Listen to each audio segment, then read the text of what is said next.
Alright guys, this is slide 72, and today I'm at Target just picking up some supplies for my office.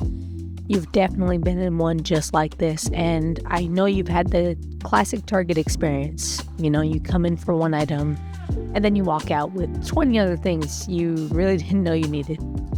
And as a formerly broke college student, I can attest to Target being the go-to for basics that didn't feel basic. You know, you got everything. You got groceries, notebooks, $5 candles that make you feel like you have your life together. It's affordable, it's clean, and you don't feel judged for wandering the aisles in pajamas. Target's always been a steady staple for American consumers. It's been like that for decades, but recently Target's found itself in a fight that it doesn't want.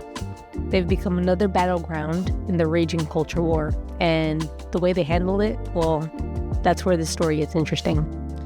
But let's rewind a bit. Target didn't become the darling of suburban America by accident. They leaned into progressive values early. They've always had diverse hiring, LGBTQ support, ethical sourcing. In fact, in 2021 alone, they spent over $1.4 billion with diverse suppliers. And they had a decade-long perfect score on the Human Rights Campaign's Equality Index. But here's the key there. They weren't loud about it. They kept it chill, it was inclusive, but not in your face, and that approach totally worked. Until 2023, that is. By the mid-2010s, it was trendy for brands to have a stance. Like Nike had Kaepernick, Gillette told men to be better, and Patagonia literally sued the president. Target? They kept it quiet, but curated. Rainbow gear in June, a pride mug here and there, always tasteful, always on brand. And that made sense. In 2022, 58% of consumers said they wanted brands to reflect their values. Target thought, cool, we can do that. You just don't rock the boat. But in 2023, the boat rocked back. The 2023 Pride collection featured items like tuck-friendly swimsuits designed for trans adults and items by UK designer Eric Carnell, who previously made pins that said things like Satan respects pronouns. Now, to be clear, those specific Satan-themed items, they never sold at Target, but that didn't matter. The outrage machine kicked. Right-wing influencers lit up TikTok, claiming these swimsuits were made for kids. Falsely, conservative outlets started calling Target a grooming operation.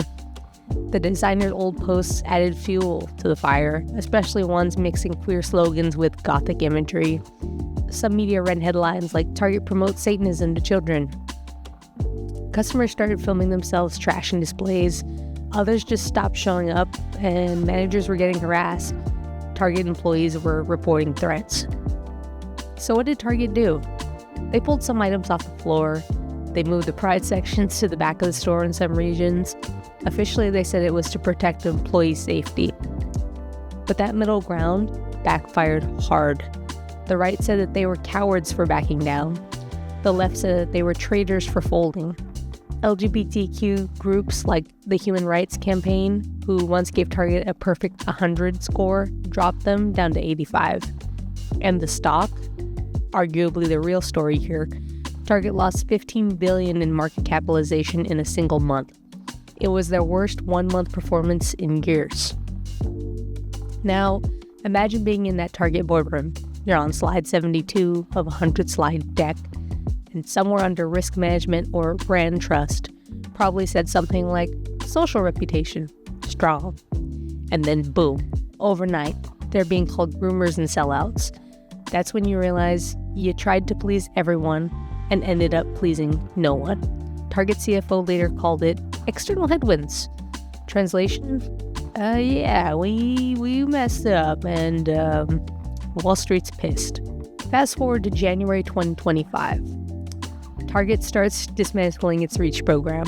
That's their $2 billion racial equity initiative. They stopped sharing diversity data, renamed their supplier diversity program to something vague like supplier engagement. These aren't flashy reversals, but they're loud in their own way, and people notice. Human Rights Campaign removed their perfect score. Civil rights organizations and faith leaders initiated a 40-day Target fast. Twin City Pride pulled their partnership, and even the daughter of Target's founder spoke out. And then another $12 billion shaved off their market cap. To top it off, the state of Florida filed a shareholder lawsuit accusing Target of misleading investors about DEI risks. It was no longer, is Target too woke? Now it's, does Target believe in anything?